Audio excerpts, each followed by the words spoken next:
"You're nothing but a broken down ATM," Valerie, my daughter-in-law, said. "All you're good for is signing checks. Honestly, you're not half the parents hers are." My son, Robert, stared at the floor, his knuckles drumming a silent rhythm against his thigh. Not a single word in my defense. A weight, heavier than my own aging bones, settled in my chest. I wanted to lash out, to ask her, "If I'm so useless, who pays for the apartment you two live in? Who sold your mother's wedding ring to cover your $1,000 a month allowance?" I took a deep breath, forcing my voice into an unnerving calm. "All right, if that's the case, it's time her parents started paying your rent." The room went still. A single second stretched into a decade of silence. Robert's head snapped up, his face pale. Valerie's brow furrowed, a sneer twisting her lips. "What rent?" I didn't answer right away. I stood, walked into my small study, and returned with a green file folder. The bank statements crinkled in my hands, each page an indictment of 8 months of lies. Over 99% of people will read this story and silently move on without hitting like or subscribe. It's easy, really just a single tap. I spread the cream-colored tablecloth over the oak, placing each blue patterned porcelain plate down like a small ritual.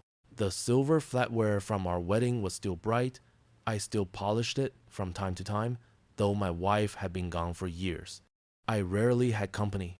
Tonight, I wanted everything to be just right, not so much for Robert, my son, but to hold on to a piece of dignity for myself. From the kitchen, the aroma of pot roast with onions and carrots filled the house. I'd also made mashed potatoes, green beans sauteed with almonds, and an apple pie from my wife's recipe. On the counter, 2 cheap vanilla candles gave off a sweet scent. I knew Valerie, my daughter-in-law, might scoff, but I'd bought them at the corner store. The scent was familiar, comforting. The door opened. Valerie entered first, wearing a long coat, her hair straightened to a glossy sheen, like something out of a magazine. In her hand was a box of macarons, her smile just polite enough. Robert followed, gave me a quick hug, his eyes darting to the kitchen. "Smells good, Dad." And Valerie set the box down and walked straight to the kitchen counter. She ran the hand over the stone surface, her voice bright. "We finally have a space of our own." She stroked their countertop, and I remembered the retirement bonus that had vanished to pay for that very slab of granite. We sat at the table. I asked about Robert's work, and he gave a clipped, "It's fine." Valerie picked at a piece of beef, looking around. "Have you thought about repainting? This beige, it makes the room look a bit dated." "My mother just had her kitchen redone. It looks so bright and modern." Robert laughed, but it was a little too bright, like a fresh coat of paint over a cracked wall. I sat quietly, pouring iced tea, noticing how Robert looked at his wife more than he looked at me. Valerie sniffed as she set her glass down. "Oh, vanilla candles. This scent always reminds me of the restroom in a cheap restaurant." "Very?" She said it lightly, as if it were nothing, but I heard it. I just adjusted my chair, swallowing the retort that rose in my throat. On the sideboard was the $300 bottle of bourbon I'd bought for Robert, hoping we could share a drink on the porch sometime. I held it up. "Maybe a glass of this later?" Robert glanced at Valerie, then gave a weak smile. "Maybe later, Dad." I glanced out the window. I could see Mrs. Gable drawing her curtains. I wasn't sure if she was watching a happy family barbecue or a well-rehearsed play. In this town, neighbors watched each other more than they watched TV. As the main course was finishing, I brought out the apple pie. "Your mother used to," I began. Valerie cut me off, polite but cold. "I know. My mother uses Honeycrisp apples." That final, dismissive note was enough to erase the memory I was about to share. The air at the table grew thick. Then Valerie leaned back, smiling at me. "You know, my mother always says, a husband chose the right family if his mother-in-law is a woman of class." She paused. Her eyes locked on mine. "Honestly, you're not half the parents hers are. Some words are like pebbles dropped in water. They ripple and fade. Hers was like an iron weight dropped on the floor." The table went silent. Robert stared at his plate. I set my fork down, the hum of the old furnace suddenly loud beneath the floorboards. I took a deep breath, then spoke slowly. "All right, if that's the case, Perhaps it's time her parents started paying your rent. The room froze. A single second stretched into a decade of silence. Robert's head snapped up, his face ashen. Dad, what? Valerie's brow furrowed. What rent? I didn't rush to answer. I wiped the edge of my plate with my napkin, slow and deliberate. Tomorrow is the 5th, I said. On the 5th of every month, from February until now, $1,000, $900 for rent, $100 for fees, has been transferred from my account to 420 Hamilton Street, Unit 3. I looked directly at Valerie. You were asking about class? Is it the granite countertop or the person who paid for it? Valerie went rigid, her lips a thin line. Robert swallowed hard, his fingers drumming against his thigh. For the first time, I saw panic in his eyes. I said nothing more. I poured more tea, letting the silence do its work. On the porch, the wind chimes tinkled, a thin, metallic sound. Mrs. Gable was probably pulling her curtains wide open now. Robert turned to me, his voice a hoarse whisper. Rent? What rent? Rent? What rent? Robert repeated, his voice higher than usual, as if trying to push back the suffocating silence in the dining room. But no one said another word. I sat still for a few seconds, long enough to hear the clear tick-tock of the wall clock. Then, I pushed my chair back and stood up. My knees crackled, but I kept my back straight. I walked into my small study and opened a drawer in the old oak desk. Inside was a green file folder filled with neatly clipped bank statements. It was an old habit of mine. Keep every piece of paper, from utility bills to deposit slips. I returned to the dining table and placed the folder on the wood, right next to the tray of vanilla pudding. The pudding I'd made that morning still gave off a faint, sweet scent, but that sweetness no longer belonged in a room so thick with the stench of deceit. I flipped to the first page, my voice low and even, as if reading an indictment. February 5, $1,000, from my checking account ending in 2481. Recipient, Greenleaf Properties LLC. Address, 420 Hamilton Street, Unit 3. Valerie's brow furrowed. Robert flinched, his fork freezing his hand. I turned another page. March sank. Same amount, same landlord, same unit. The rustle of the paper was loud, like a razor slicing through the mask my son was trying so hard to wear. I looked up. 8 months straight.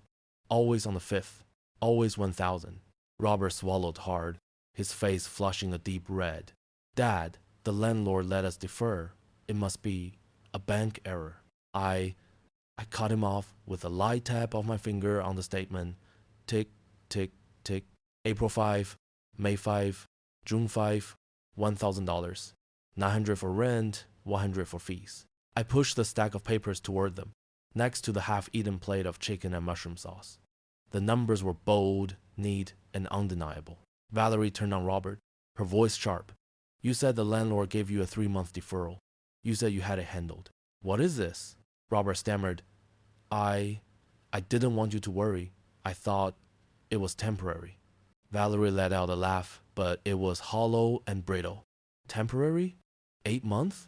Where did the money come from? She looked directly at me, her eyes wide. From you? I didn't nod or shake my head. I just turned another page and continued reading. July 5, August 5, September 5, 1,000 each. The fork in Valerie's hand slipped and clattered against her plate, the sound sharp and ringing. No one bothered to pick it up. In that moment, the comforting smell of the vanilla pudding seemed bland, like watered-down sugar. When the truth walks into a room, all the sweet flavors disappear. Valerie forced a smile. I was just kidding. You know, you've always been so good at signing checks. When Valerie joked that all I was good for was signing checks, everyone at the table suddenly found their shoes fascinating. No one dared to look up, not even Robert. I closed the file, tapping it rhythmically on the tabletop. No landlord defers for 8 months. I did. Robert's head sank, his voice a hoarse whisper. I didn't want you to think I failed. I raised an eyebrow, my voice calm. Failed? You raise a glass of $300 whiskey, the bottle I bought, and toast to self-made men, while on the 5th of every month, I withdraw $1,000 from my retirement? Robert didn't respond. Valerie glanced around, a panicked look in her eyes. She spoke softly, almost in a whisper. What if people find out? This whole town, what would they think of us? It was the first time all evening I seen real fear in her eyes. Not the fear of losing money, but the fear of losing face. Around here, a reputation was worth more than dollars. I sat back down, exhaling slowly. The question isn't, what will people think? The question is, what were the two of you thinking, letting me pay for it and saying nothing for 8 months? Robert clenched his fist, his knuckles turning white. Valerie twisted her napkin into a knot. The clock kept ticking, each second landing like a heavy weight. I looked straight at Robert, my voice low but clear. Tell me, which landlord gives an 8-month deferral? He bit his lip, avoiding my gaze. A minute passed, then 2. I could hear his ragged breathing. Finally, the 4 words came out, raspy and broken. Dad. I lied. The room fell into absolute silence. No one moved. I felt a sharp pain in my chest. Not for the money, but because after all these months, my own son had finally admitted what I had known all along. All of it was a lie. No one in the room dared to breathe after the confession. I lied. The stack of bank statements still sat in the middle of the table, the bold numbers like an indelible stain. I leaned back in my chair, my thumb tracing the pale band of skin where my wedding ring had been for 35 years. That band of skin was now proof of something Robert and Valerie didn't yet know. Let me tell you something. I began, my voice quiet but firm. Last week, I took your mother's wedding ring, the gold one, engraved with 1,978, to the pawn shop on Main Street. They gave me $700 for it. I added the other $300 from my arthritis medication fund. That's how I made the $1,000 for the landlord on the 5th. Robert looked frozen. His eyes were wide, his lips moved, but no sound came out. Valerie dropped her napkin onto the table, her hand trembling. I had that ring for 40 years. I continued. It wasn't just gold. It was a lifetime of memories, our wedding day, the evenings your mother sat beside me mending clothes, the holidays when our family was still whole. But I sold it so you two could have your apartment on Hamilton Street. Meanwhile, I've been eating 25-cent ramen packets instead of meat and fish, and skipping my arthritis pills. At night, my knees creak like rusted hinges. All of it so you two would have a roof over your heads. A choked sob escaped Robert. Dad, I never wanted you to. I held up a hand to stop him. My voice dropped, but it was sharp as ice. From next month, I stopped paying. The room fell into absolute silence. The sentence landed like a judge's gavel. Valerie's mouth fell open. Robert was motionless. His hands clenched so tightly, his knuckles were white. Valerie shot up from her chair with a screech of wood against the floor. You can't. The lease we don't have. From next month, you're on your own. I cut in. I'm done selling memories and skipping medicine to support you. Suddenly, Robert slammed his hand on the table, knocking over a glass of water that spread across the tablecloth. Dad, please, I lost my job. The confession detonated in the quiet room. Valerie whipped her head toward her husband, her eyes blazing. What did you say? Robert buried his face in his hands, his voice cracking. 2 weeks ago, they laid me off. I didn't tell anyone. Not you, not Dad. 11's friends, car. Valerie shrieked, her mascara starting to run. You let me spend money like normal $400 shoes, a birthday spa day, parties with friends while you were unemployed. You let this old man sell his wedding ring? Robert didn't answer, his shoulders shaking. I looked at my son and saw the real fear beneath the cheap veneer of pride. He no longer looked like a self-made man, just a large child begging for forgiveness. Valerie was sobbing now, but I could see them for what they were. Not tears of remorse, but tears of panic as her world of privilege collapsed. What if the neighbors find out? What if my friends find out? Oh God, what will they think? Robert looked up, his eyes bloodshot. I just wanted to save face. I thought I'd find another job quickly. Save face? Valerie spat. You call that saving face? What kind of pride is that when his father was supporting us for 8 months? When I was sitting here admiring our kitchen, paid for with his retirement bonus? Her words made Robert hunch over. His hand instinctively went to his pocket where he kept his phone. the one he'd been checking all through dinner. I understood now. It wasn't work messages, but unread emails from the company that had fired him. Robert slammed the table again, making the pudding bowl tremble. Enough! I didn't intervene. I let the walls of their marriage crack. Valerie lunged forward, her voice like a blade. How many times, Robert? Is this the first time you've lost a job? How many times have you hidden things from me? Robert's silence was heavier than any confession. I leaned back in my chair, my gaze steady. They thought they were arguing about the apartment. They were wrong. The real issue was the signature I had withdrawn from their loan application that morning. The apartment was just the first domino to fall. Valerie shot up, snatching her purse from the chair, her mascara a mess. You've ruined everything. I'm not signing up for this charade. She stormed out the door, the sound of her heels echoing down the hall. Robert didn't follow. He sank into his chair, his head in his hands. I looked at him, a 35-year-old man who suddenly looked like a 10-year-old boy caught in a lie. I gathered the bank statements, tapping them into a neat pile. My voice was soft, but final. I stopped paying. That's final. Robert looked up, tears streaming down his face. Dad, I'm sorry. I know I was wrong, but now, how are we going to live? I sighed. The way adults live. You work. You pay your bills. You learn to face the consequences. He was shaking. Dad, I promise I'll change. But please don't abandon us. Please. I looked him straight in the eye. Robert, I've saved you too many times, and every time I do, you sink deeper. This isn't love anymore. This is enabling. Robert clutched his hair, bending over the table. I know, but I'm scared. Scared of failing. Scared Valerie will leave. Scared the whole town will know. Scared of the shame. I placed my hand on the file of bank statements, tapping a slow rhythm. Fear doesn't make you grow up, son. Facing it does. The dining room was down to 3 people. Valerie had returned, but the victorious daughter-in-law was gone. She sat down, her purse askew on the chair, her eyes puffy and red, mascara smudged. Robert had his face buried in his hands, letting out long, shuddering breaths. I sat up straight, placing both hands on the table like a judge about to deliver a verdict. Robert, I began. This isn't the first time, is it? He froze, then shook his head. No, it's not. I've lost 3 jobs in 2 years. His voice was small and trembling, like a child's confession. Every time, there was a reason beyond my control cutbacks, a canceled project. But the truth is, I was late to meetings, I avoided emails, I did half-assed work. I hate the pressure. And every time things got messy, if someone just reached out and pulled, it felt so much easier. Like a painkiller. It is like a drug. I didn't answer right away. I just tilted my head, my gaze steady. Who reached out? Robert glanced at Valerie, then at the floor.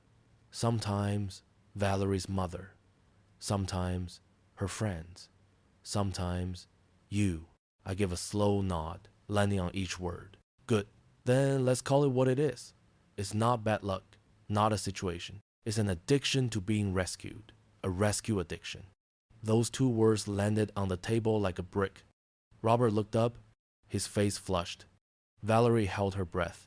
For a moment, there was only the ticking of the clock and the faint sound of a car passing outside. Robert nodded slowly. Yes, that's right. I'm addicted to that feeling. Every time someone lifted me out of a hole, I didn't learn how to climb. I just learned how to wait for the next person. Valerie sniffed, trying and failing to produce a sarcastic smile.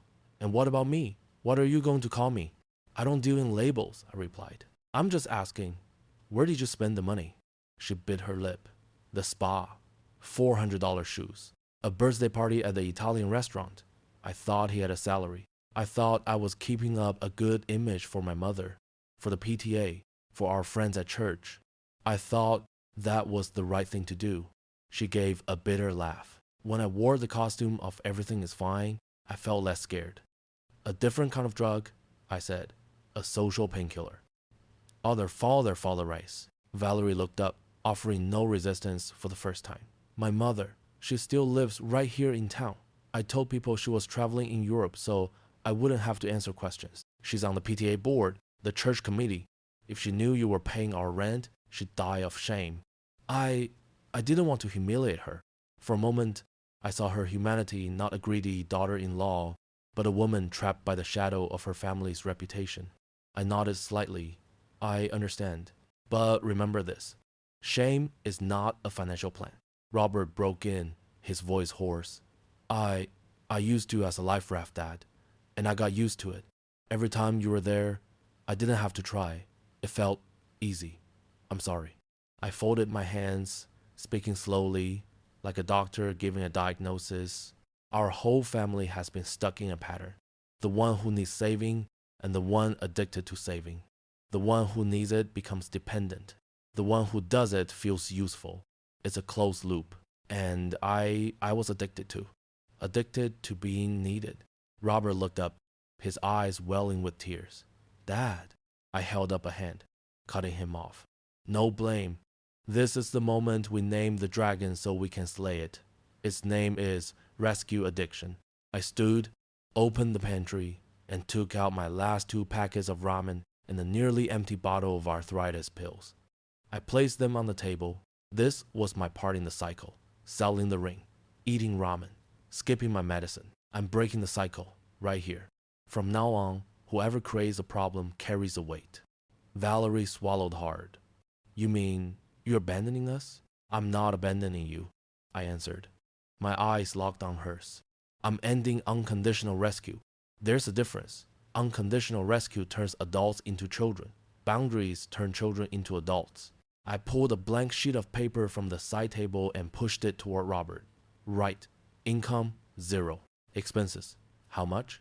His hand shook as he took the pen. Rent, $900. Fees, $100. Utilities, $180. Internet, $70. Car, $320. Insurance, $110. Groceries, about $600. Credit card debt, $2,400. His voice broke on the last number. Good. Now start cutting, I said. Cut the restaurants. Cut the premium internet. Cut the spa. Cut the shoes. Cut the pride. I looked at Valerie. Tomorrow, you call the shoe store. Cancel the order if you can. The spa gone. The party canceled. Was Yahadua say. She nodded, her eyes red. Okay, I'll do it. I turned back to Robert. Tomorrow you will apply for 5 jobs. Anywhere, the grocery store, a construction site, a warehouse. You don't wait for the right industry. You need the right habits, not the right title. Yes, he said, without hesitation for the first time. I tapped the table rhythmically. And the boundaries. 1, I will not pay $1 more toward 420 Hamilton Street. Unit 3. 2, no advances, no co-signing, nothing. 3, anytime you text me to be rescued, the answer is, by default, no. 4, I will offer you skills, not cash. Robert leaned back, letting out a long breath. Valerie looked down at the table. For the first time, neither of them argued. They just sat in quiet acceptance. I close with this. Love isn't writing endless checks. Love is setting boundaries. And from now on, that's the way I choose to love you. That morning, the light sliced through the kitchen blinds. I set my old ceramic mug on the table. Steam rose from the black coffee, but a chill had settled deep inside me. On the table in front of me lay a brown manila envelope. Inside was a faded map of the United States and a ferry ticket from Seattle, decades-old relics of a life I hadn't lived. Michael had called last night. His voice was still as confident as it was when he was an ambitious college kid. Just 1 month, he'd said, no strings, no promises. Stay at my place, it overlooks the bay. I'll cook on Fridays. If you like it, you can stay longer. If not, you fly home. I'd asked for proof, a video call to meet his daughter, the address. He'd agreed to it all. I saw the bright kitchen, the refrigerator covered in notes for Grandpa's Friday dinner. It wasn't a dream. A door had actually opened. Robert shuffled into the kitchen. The dark circles under his eyes were still there, but his gaze was clear. He looked at the envelope, then at me. Who's that, Dad? Michael Jenkins, college buddy. I pointed to an old photograph. He left, I stayed. Now he's invited me to Seattle for a month. Robert turned the photo over in his hands, a bitter smile on his face. You, you look freer in that picture. He hesitated. Are you really going to go? I need to know I'm still alive, Robert. I'm not just a wallet, I said, my voice even. Robert nodded, not argue. You should go. Please do now the times and times and times. Before we could say more, Valerie walked in. She wore a tidy wool cardigan, her expression strained. She glanced at the envelope and gave a half smile. You're not seriously entertaining some nostalgic fantasy trip at your age, are you? I looked her straight in the eye. At my age, I don't have fantasies. I make decisions. Valerie stiffened. And what about us? What am I supposed to say when people ask? My father-in-law went off to find the ocean. Do you want the neighbors, the PTA, my mother, whispering behind our backs? My mind went straight to Mrs. Gable, pulling back her curtains, the ever-watchful social eye of the neighborhood, scrutinizing every family on the block. But this time, I felt no shame. You can tell them the simple truth. He's visiting an old friend in Seattle. That will be enough. It's Dolan B. Robert cutting his voice hoarse. Let him go, Valerie. He's sacrificed for us long enough. Valerie crossed her arms, her eyes welling up. I'm afraid my mother will find out you sold the ring. She'll look down on me for the rest of my life. I nodded. Your shame is not a financial plan. But I understand. No one needs to know about that but us. My phone buzzed. Michael's name lit up the screen. I put it on speaker. His voice filled the kitchen. Made up your mind yet? I'm coming, I said, each word clear. I'll pay for my own ticket. A soft laugh came from the other end. Good. On Friday, I'm making chowder. I've got a seat by the window with your name on it. Valerie sank into a chair, her voice trembling. You'll come back, won't you? I'm going for a month. After that, we'll see. No promises. The air grew heavy. Robert took a deep breath. I'll handle things. I'm calling the landlord this afternoon. I don't want you to worry anymore. Valerie looked at her husband, then back at me. I haven't learned how to be happy for you yet, but I won't stand in your way. I stood up and said the words I'd held back for years. For 35 years, I've lived for you. Now, it's my turn. That afternoon, I wiped down the granite countertop, their countertop, paid for by the retirement bonus that had vanished on its very surface. This time, I wiped it once and walked away. It was just stone, not a monument to my shame. I was done pumping water into a cracked foundation. Robert came home with applications from Maple Foods and Green Mart. I have an interview on Wednesday. I canceled the streaming services and switched my phone to a cheaper plan. He paused, then gave a small, tired laugh. Turns out my pride cost $14.99 a month. Valerie confessed her own steps. I returned the shoes. There was a 15% restocking fee. The spa kept my $25 deposit. I told my mother what you said too. She was quiet, but she didn't yell. Sometimes, I said, silence is a start. That night, we ate a simple meal. Eggs, toast, and salad. There was no expensive wine, no cutting remarks. As we cleared the table, Robert asked, Are you scared, Dad? I am, I admitted. But I'm more scared of watching the rest of my life from the station platform. So I'm getting on the train. Late that evening, I sat on the porch. The wind carried the scent of freshly cut grass, and the soft sound of jazz drifted from an old radio. I remember the laughter that had been too bright, like a coat of paint over a cracked wall during our past dinners. Now, the paint was gone. The cracks were still there, but light was finally getting in. On the morning of the 15th, I would walk out that door, not to run away, but to walk back toward myself. The afternoon settled over the neighborhood like a thin blanket. I set 3 mugs on the dining table, tea for Robert, water for Valerie, and black coffee for myself. No cake, no pudding. This wasn't a time for sweetness. I pulled open the drawer and took out the worn green file folder. Inside was the lease for 420 Hamilton Street, Unit 3, along with the utility bills and email confirmations of my bank transfers. I placed the lease on top, turning it to face them. The letters in the corner were blurred where the sweat from my hands had soaked through, month after month. I looked at the old lease, at the ink-smudged numbers. It wasn't just a rental agreement. It was a ledger of the blood and old age I had withdrawn, month by month. I'll keep this short, I began, my voice as flat as the tabletop. Your lease expires at the end of this month. 30 days. I will not be renewing it. Starting next month, I am not paying for anything. Ah, now, Valerie let out an immediate reflexive scoff. Are you kidding? Where are we supposed to go? Do you want your son sleeping under a bridge? No, I replied, my tone unchanged. I want my son to stand on his own 2 feet. Robert picked up the lease, his eyes reading the words his brain refused to understand. Dad, listen, this is all happening so fast. I just need more time. Just a little more. Time isn't the medicine, I said. Discipline is 30 days.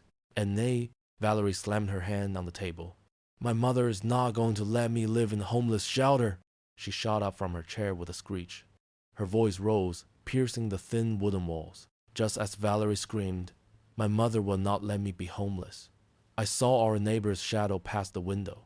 Perhaps she would tell someone that the tragedy in our house had finally shattered. Good, I nodded, a gesture as light as brushing away dust. If your mother has a legal, respectable solution, all the better. I'm not stopping you. I'm just not paying. Robert put the lease down, his hands squeezing it so tightly his knuckles went white. Dad, I know I messed up.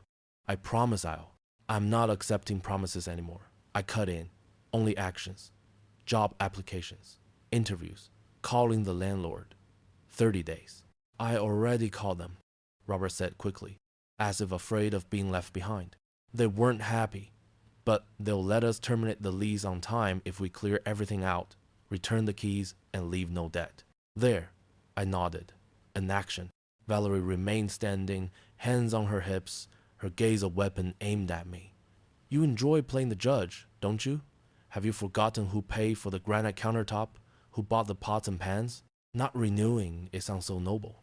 She ran a finger over the tabletop as if tracing an old scratch. Why don't you just say it? I'm going to let you die of shame. I'm not letting anyone die of shame, I answered, looking her directly in the eye. I'm just letting the truth live.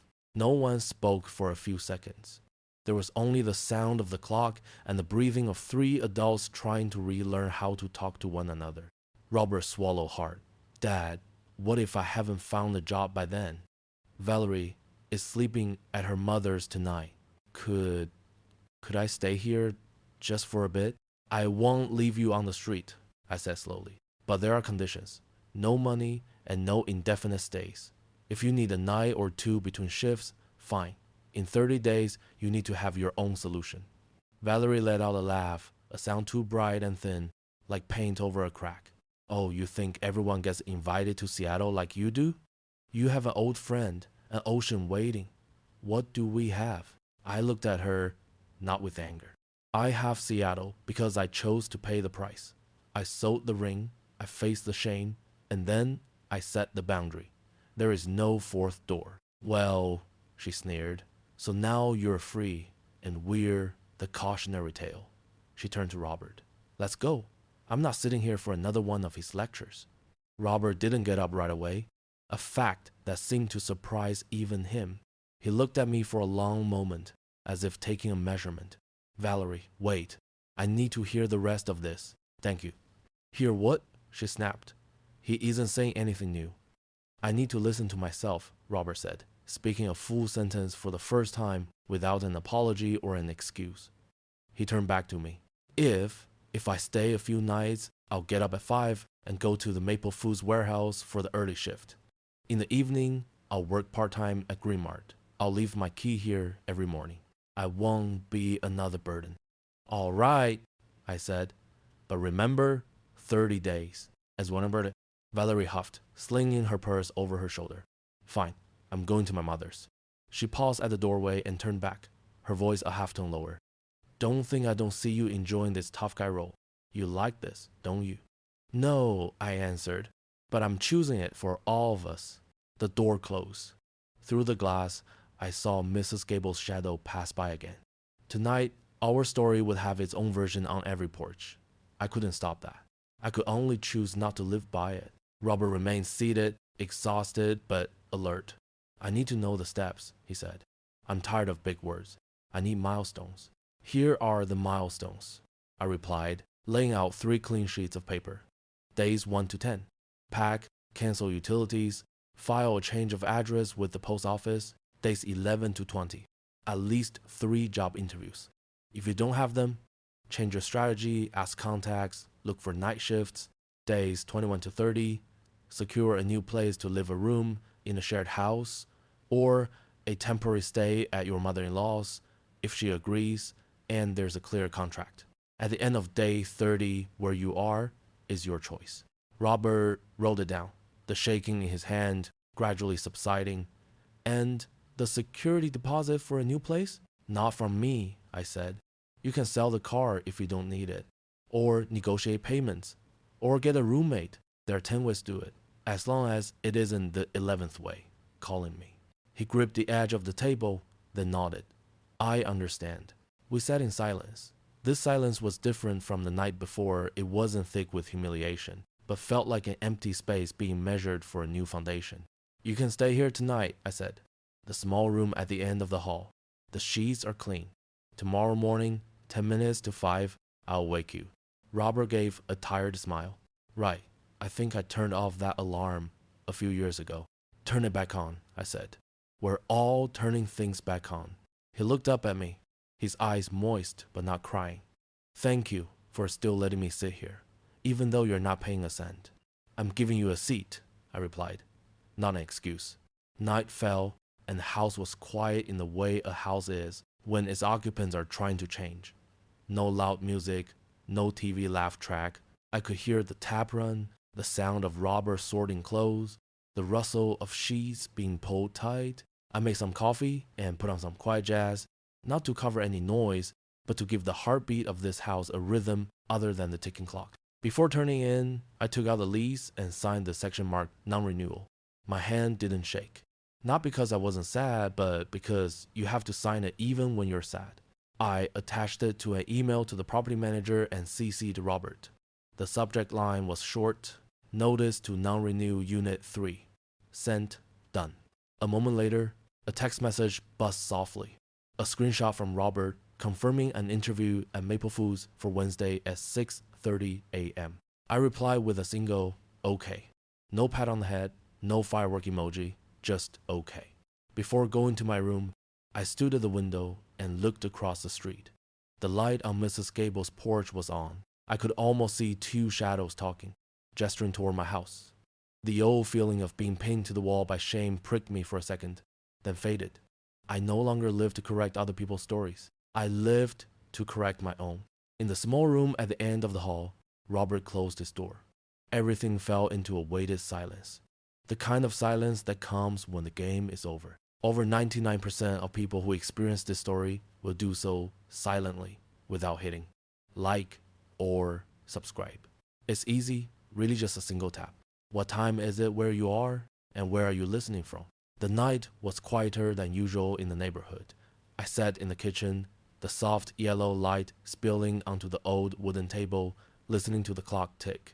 Suddenly, a knock at the door. Soft, hesitant, like someone unsure of their welcome. Robert stood there in a wrinkled hoodie, his hair a mess, his eyes bloodshot. He slipped past the threshold, his hands buried in his pockets. Can I stay for a few nights? I nodded and pulled out a chair. He sat, his trembling hands wrapping around the mug of coffee I just poured. He spun the mug between his palms, the same way he used to spin the wheels of a toy car when he got a bad grade in 3rd grade. The old habit was the same, only now he was spinning his life at the edge of a cliff. Where have you been sleeping? I asked. In the car. He didn't beat around the bush. 3 nights. The parking lot behind Green Mart. The first night was cold. After that, you get used to it. I learned how to roll up my coat into a pillow. I didn't sigh or offer a comforting pat on the back. I just pushed the sugar bowl toward him. I got a janitor shift at Green Mart, he continued. Sweeping floors, pushing carts, taking out the trash. $12.50 an hour. And I have an interview at Maple in the morning for a warehouse loader position. Wednesday, 6:30 a.m. I nodded. And action. He looked up, his voice smaller. I also went to therapy at the community center. It's free, Tuesdays and Fridays. She said I'm addicted to being rescued. I think she's right. A silence spread between us, like an empty chair at the table. I let it sit before I replied, "Keep that appointment." Robert nodded faintly. I froze my credit cards, canceled the streaming services. I don't want to buy any more fake pride. For the first time, he used the word I instead of we. It was a small thing, but I noticed. I asked about Valerie. He gripped the mug tighter. She went back to her mother's, but her mom isn't paying for her either. They said if she wanted to stay, she needed a clear plan. Valerie couldn't handle that. I think she's looking for somewhere else, somewhere richer. He swallowed hard. I don't blame her. I'm choosing me. I didn't offer comfort or judgment, just a, all right. The night wore on.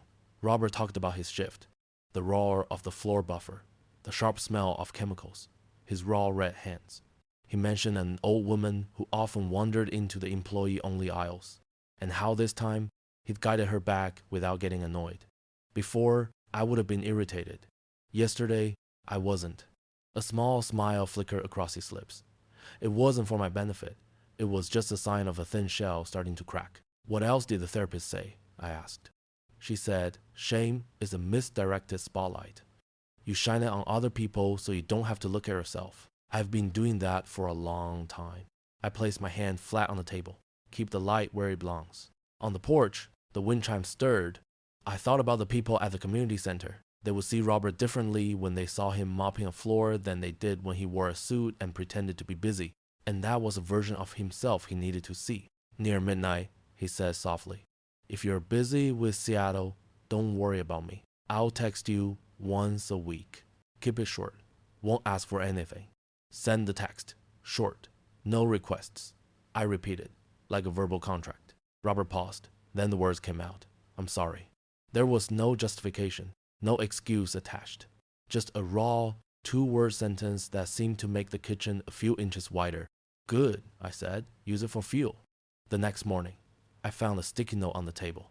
Maple 630 divided by Green Mart 10 divided by Therapy TF. His handwriting was still bad, but the lines were straighter. That evening, he came home smelling of bleach.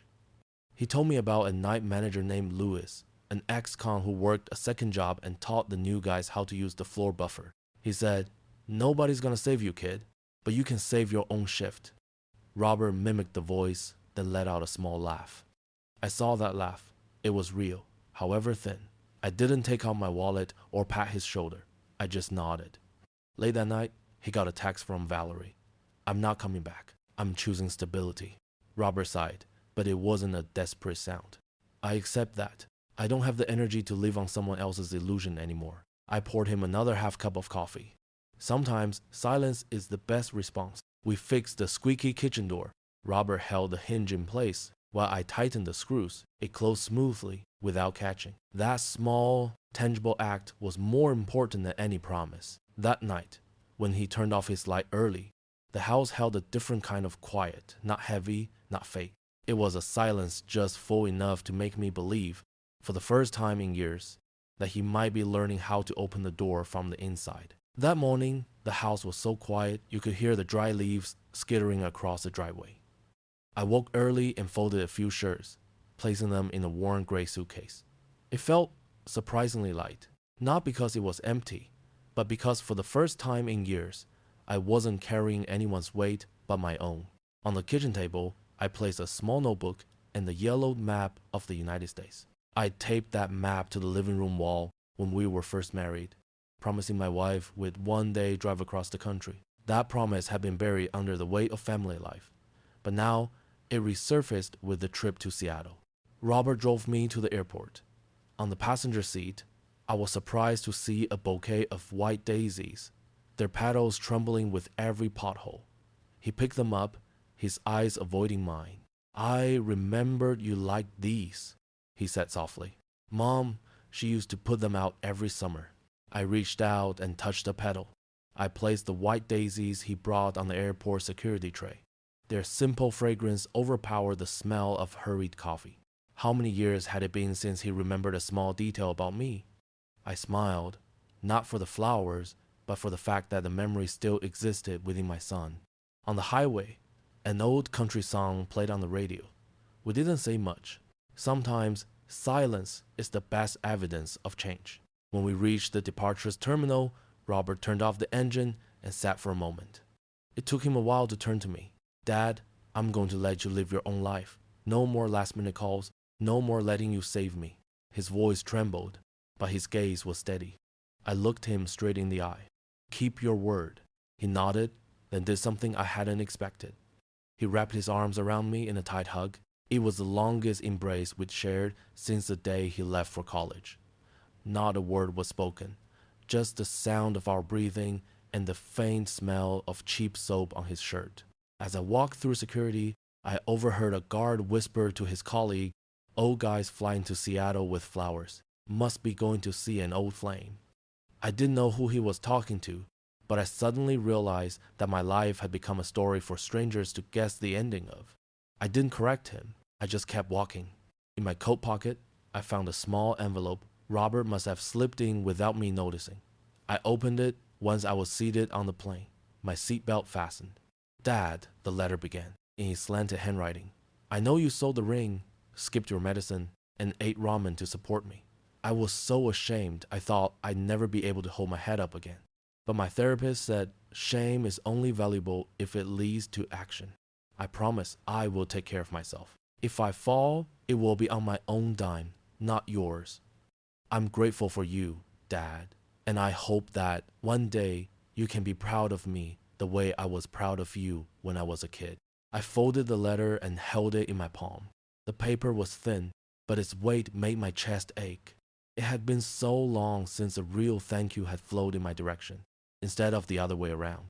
The plane began to taxi down the runway. I looked out the window. White clouds drifted past, and the sky bled into a soft, cerulean blue. The city below shrank into a grid of tiny squares, the familiar roads fading from view. I closed my eyes and took a deep breath. In that moment, everything that had tied me down the bills, the broken promises, the strained dinners, was left behind. Ahead of me was Seattle, and Michael, and the chair on the porch that had been waiting for 40 years. I didn't know what would happen next, but for the first time in decades, I felt weightless. As if my life, at long last, was finally cleared for takeoff. Seattle greeted me with a fine, misty rain. At the arrivals gate, amidst the stream of people hurrying with their suitcases, I saw Michael. He was taller than I remembered, with more silver in his hair, but he still stood straight. In his hands was a bouquet of brilliant yellow flowers, not the romantic cliché of roses, but bright sunflowers, the kind of flowers that clearly said, "I wanted to make sure you see me right away." "Welcome to Seattle," Michael said, pulling me into a firm hug. I wasn't used to long hugs in public, but this time it didn't feel awkward. The smell of his damp leather jacket was familiar, like a memory that had never aged. We drove to his place, a 2-story wooden house in West Seattle that overlooked the Pacific Ocean. It had a pine deck with an outdoor dining table set right against the railing. I looked down at the beach, at the steady rhythm of the white-capped waves. Unlike the ocean in Oregon, the sea here felt both vast and patient. The first few days passed like a quiet dream. We walked through Pike Place Market, ate hot clam chowder, and visited the city library. Every evening, we ate on the deck, listening to the seagulls and watching the sky bleed from purple to orange. One evening, with a bottle of wine half finished between us, Michael pulled a worn photograph from his wallet. The edges were frayed and the colors had faded, but it was clearly him and me back in college, sitting by the lake with a few books. I'd forgotten that day, but he had kept it for 40 years. "I kept it the whole time," Michael said softly. "Even when I was married, even when my kids were born. I don't know why, but I never threw it away." I smiled, a feeling that was both warm and sharp. "You're a sentimental fool." "Maybe," he nodded, "but it's what gave me the courage to invite you here." On the 5th day, I met his children. It was a simple family dinner, roast chicken, potatoes, and salad. I was a little nervous, unsure what they would think. But then his youngest daughter smiled brightly. "Dad hasn't smiled like that since Mom passed," she said. I heard her words like a certificate, an acceptance I hadn't expected. Michael looked at me, his eyes glistening slightly. I didn't need any more of an explanation. That night, after the kids had gone home, we sat on the deck again. The wind had turned colder, and Michael draped a blanket over my shoulders. He looked at me, his gaze direct. "Stay in Seattle with me," he said. "No promises of a wedding, no need for a title. Just living for real. No more pretending to be strong, no more pretending to be self-sufficient. One roof, one dinner table, one wooden deck. That's enough." I was quiet, looking out at the ocean. I thought of Robert, my son, just learning to stand on his own 2 feet. I thought of his handwritten letter, of his promise, "I'll let you live your own life." I even thought of Valerie, who had disappeared as quickly as she had arrived. "Do you think I still have time to start over?" I asked. Michael smiled, a flash of his old, wry humor. "There's still time. People start over every morning when they make coffee. We're just changing the scenery." I laughed with him, but my heart was still hesitant. Finances, age, responsibilities, they all circled me. But for the first time, I realized the question wasn't, can I? But do I want to? The sea breeze blew stronger. I clutched the old photograph in my hand, listening to the waves beneath the deck like a clock counting down the beats of an opportunity. Over 99% of people who experience this story will do so silently, without hitting like or subscribe. It's easy, really just a single tap. What time is it, where you are, and where you're listening from? 6 months after that tense evening, I stood in the middle of the living room of my Oregon house, surrounded by cardboard boxes stacked waist high. The walls were bare, and the streak of purple paint that had once hidden an old crack was now exposed, stretching like a scar. I closed the door on the empty house for the last time. The small crack in the purple wall had widened, as if the house itself was exhausted from all the arguments. Robert walked in, his shirt faded, his hands grimy from his new job. He set down a hammer, wiped the sweat from his brow, and looked around. "I see the real you now, Dad," he said, his voice so calm it left me speechless. It wasn't an apology or a promise. It was an acknowledgement, simple but heavier than any check I had ever signed. I nodded. In the past 6 months, he had been working at the community center and had rented a small apartment with 2 roommates.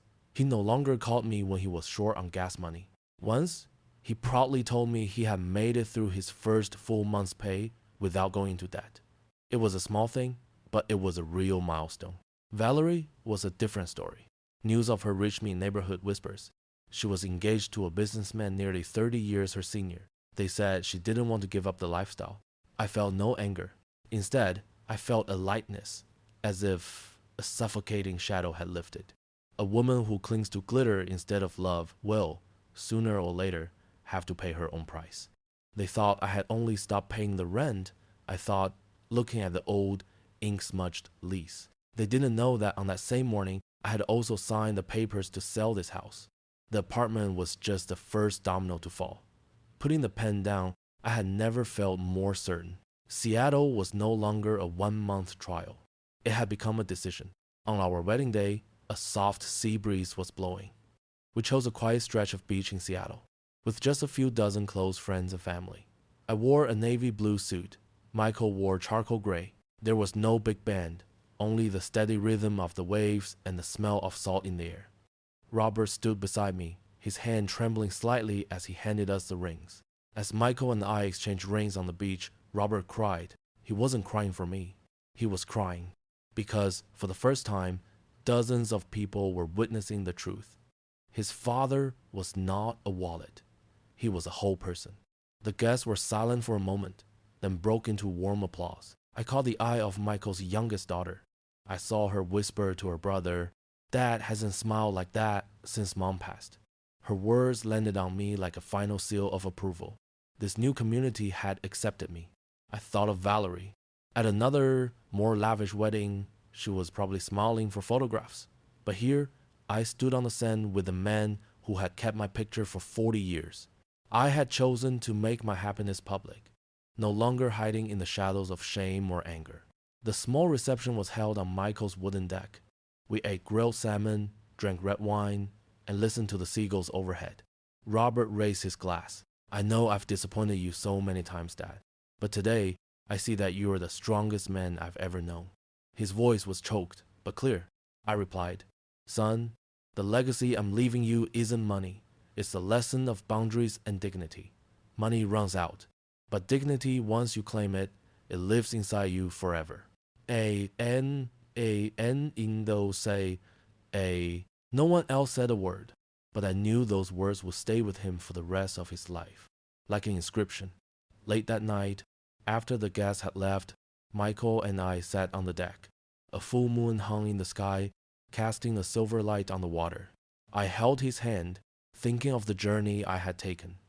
From the humiliating dinners and the son's letter, to the sunflowers at the airport, and finally to this day. Do you have any regrets? Michael asked. My only regret is not doing this sooner, I answered. But you know what? Maybe I had to lose everything before I had the courage to choose again. He nodded, his eyes kind. Then now, he said, let's live in it. The legacy I built was honor. Now live in it.